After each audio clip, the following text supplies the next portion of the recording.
President Trump has now put a justice on the court. He could need a referee in the White House. Major Garrett is there. It's a team. It's a great team. It's a team that gets along.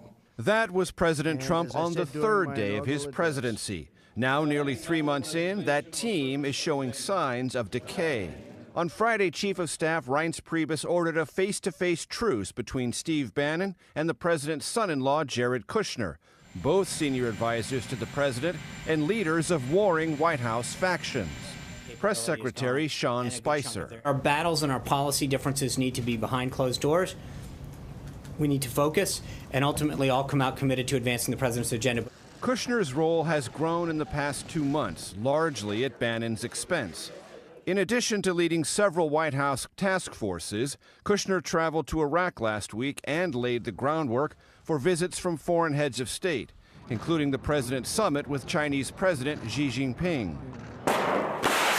Kushner supported the cruise missile strikes in Syria. Bannon opposed them.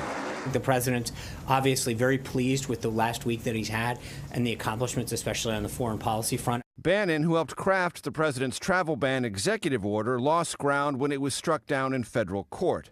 Last week, he was removed from the National Security Council. If you think they're going to give you your country back without a fight, you are sadly mistaken.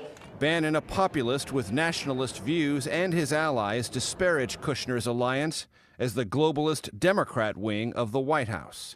In an interview with CBS this morning, Ivanka Trump, Kushner's wife, downplayed infighting among Trump advisors. And I do think we have a lot of different viewpoints at the table, but they're not at odds with one another. I think anyone you ask will say that that's a positive thing. This fight for power and influence has, to a degree, given Chief of Staff Priebus more room to maneuver because it replaces some earlier battles he was having with Bannon. Now, Scott, this presidentially ordered ceasefire also sent a signal to Kushner that Bannon, despite recent setbacks, will remain a force for the foreseeable future.